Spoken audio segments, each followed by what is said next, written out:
Di video kali ini kita akan belajar bagaimana cara menentukan harga jual di Shopee. Di sini ada 4 faktor penentu kenapa harga jual kompetitor itu bisa lebih murah dibandingkan harga jual kita. Yang pertama di sini ada biaya, margin keuntungan, persaingan harga, dan tren pasar. Kita akan bahas satu persatu dari 4 faktor ini. Yang pertama kita akan membahas biaya. Biaya itu dibagi menjadi 3 teman-teman. Yang pertama ada fixed cost, variable cost, dan platform cost. Yang pertama kita akan membahas fixed cost. Fixed cost ini yaitu biaya tetap. Jadi ketika orderan kita rame, orderan kita sepi, kita harus membayarkan biaya fixed cost ini. Salah satunya di sini ada sewa gudang, gaji karyawan, listrik, biaya kendaraan. Jadi saya sarankan ketika teman-teman memulai bisnis di awal, hindari biaya fixed cost ini. Jadi seminimal mungkin. Jadi kalau belum sewa gudang ya silakan jangan dulu sewa gudang. Kalau belum bisa gaji karyawan ya jangan dulu teman-teman. Kita belajar aja dulu sendiri. Yang selanjutnya di sini ada variable cost. Variable cost ini biaya yang berubah-ubah. Jadi ketika orderannya rame, biaya ini rame juga atau gede. Ketika orderannya sepi, biaya ini sepi juga. Contoh di sini ada bahan baku nih. Kemudian ada pembungkus atau packing. Kalau orderannya 10 ya packingnya 10. Kalau orderannya 1000 packingnya 1000. Kemudian di sini ada perbantuan. Kalau misalkan ada tanggal kembar nih, promo gajian rame. Terus kita belum ada karyawan. Kita minta perbantuan dari teman kita atau saudara kita. Nanti kita kasih uang. Itu berdasarkan harian, teman-teman. Jadi itu lebih murah. Kemudian di sini selanjutnya adalah pajak penghasilan. Pajak penghasilan ini berdasarkan omset kita. Kalau omset kita besar, ya pajaknya pun lumayan cukup besar. Kalau omset kita kecil, ya pajaknya pun kecil juga, teman-teman. Yang selanjutnya di sini ada platform cost. Kita harus tahu, harus paham ketika kita jualan di Shopee, biaya yang dikenakan oleh Shopee itu apa aja. Jadi yang dipotong oleh Shopee itu apa aja. Jangan sampai kita jualan di Shopee, kita tidak tahu biaya ini dan akhirnya salah menentukan harga jual dan ujung-ujungnya boncos. Yang pertama di sini ada admin marketplace, biaya layanan, voucher seller, dan biaya campaign. Kita harus paham semua ini. Di sini kita akan bahas yang kedua yaitu margin keuntungan. Jadi ada 2 tipe seller, teman-teman. Yang pertama ada tipe seller yang menggunakan strategi dengan margin yang kecil. Jadi strategi ini biasanya digunakan untuk seller meningkatkan jumlah transaksi. Jadi mainnya itu volume penjualan. Nggak apa-apa lah marginnya kecil tapi penjualannya banyak. Itu tipe orang yang pertama. Jadi nanti berpengaruhnya itu ke harga jual. Harga jualnya lebih murah. Tipe seller yang kedua atau orang yang kedua ini biasanya menggunakan tipe margin besar. Jadi strateginya ini untuk mendapatkan keuntungan yang besar. Tapi biasanya dampaknya harga jualnya bisa lebih mahal. Jadi bisa mempengaruhi ke tingkat konversinya. Tapi walaupun terjualnya sedikit, untungnya itu lumayan banyak. Gede ya kayak gitu.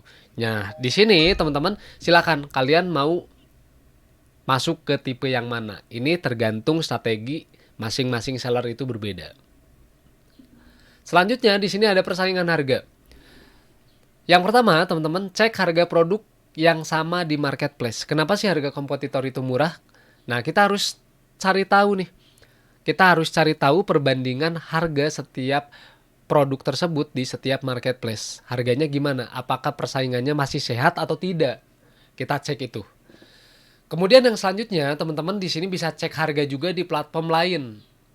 Seperti iPrice, kemudian Shopback, Google Shopping, dan lain-lain. Karena persaingan harga ini bisa mempengaruhi harga jual itu bisa murah atau bisa mahal. Kenapa kompetitor harga jualnya bisa murah? Kompetitor mungkin saja mereka bisa membaca ini. Jadi mereka tahu, oh untuk produk tersebut harga jualnya itu sudah tidak sehat lagi. Jadi saya tidak bisa nih jual harga yang cukup mahal.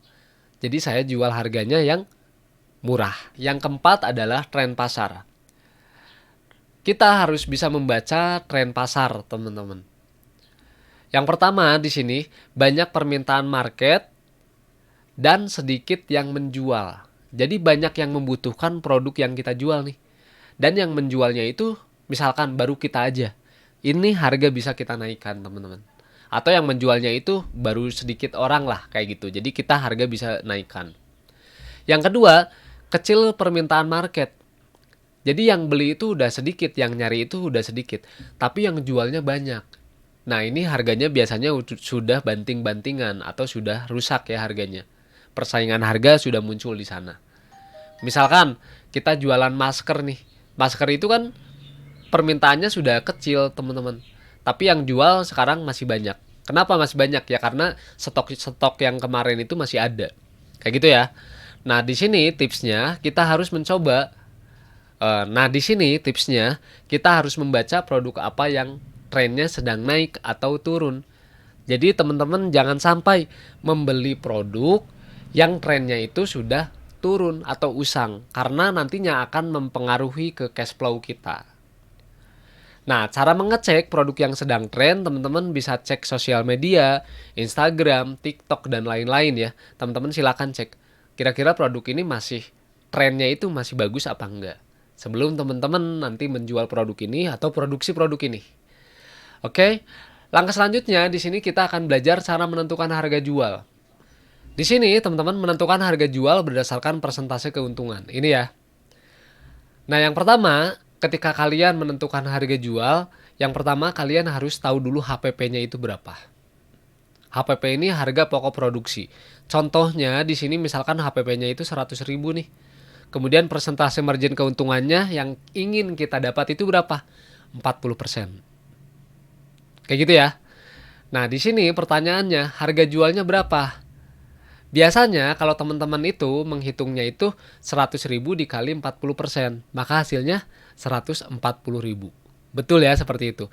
Tetapi cara seperti itu teman-teman tidak cocok digunakan ketika kita menentukan harga jual di marketplace.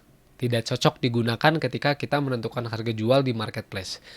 Cara yang benar seperti apa? Nah ini.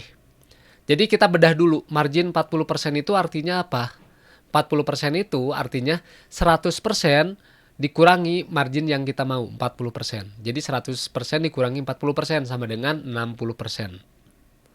Jadi 100.000 ini HPP ya, 100.000 dibagi 60%. Maka hasilnya 166.667. Nah, ini adalah harga jualnya, teman-teman.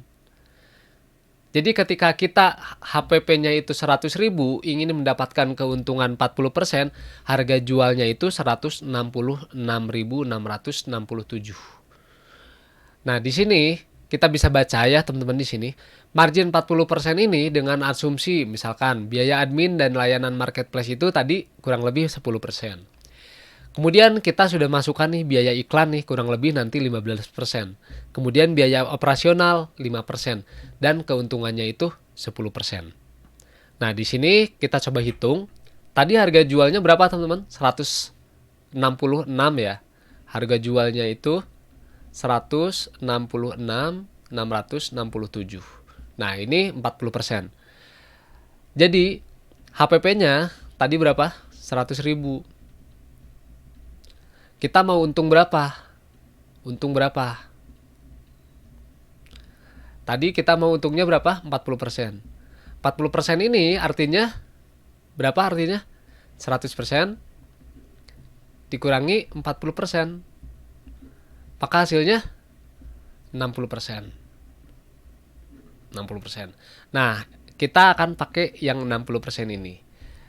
Jadi 100.000 HPP-nya 100.000 dibagi 60%.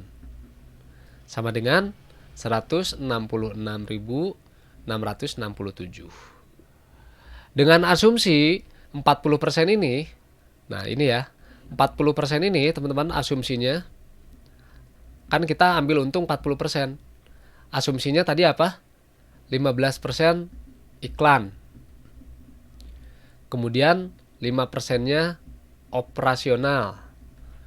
Kemudian di sini 10%-nya untung kita. Dan 10%-nya tadi biaya admin. Kemudian kita hitung di sini, teman-teman. Di sini misalkan harga jual itu berapa? Harga jualnya tadi 166.667 dikali 15%. Berapa teman-teman? 166.667 dikali 15%. Saya coba hitung pakai kalkulator. Hasilnya adalah 25.000. 25.000. Kemudian ini biaya iklan ya. Kemudian yang selanjutnya di sini operasional. 166 dikali 5%. Berapa nih? Hasilnya 8.300. 8.300. Nah ini. Kemudian 166 dikali 10%. Berapa teman-teman? 16.000 ya. 16.667. Kemudian di sini sama ya, 166 dikali 10%. Maka hasilnya sama 16.667. Nah, ini iklan, teman-teman. Ini biaya iklan. Oke. Iklan. Kemudian yang ini biaya operasional. Di sini tadi biaya admin. Dan di sini untung kita. Kita totalin nih semua berapa? Kita total ya. 25.000 ditambah 8.333 ditambah 16.667 ditambah 16.667. Nah, total biayanya berapa di sini? Sama, teman-teman. 66,667. Berarti klop ya. Jadi HPP-nya tadi berapa? 100.000 HPP-nya. Ini HPP. HPP-nya 100.000 ditambah 66. Jadi harga jualnya 100.000, 66.667. Nah, jadi klop teman-teman. Jadi kita ambil untung 10% yaitu segini.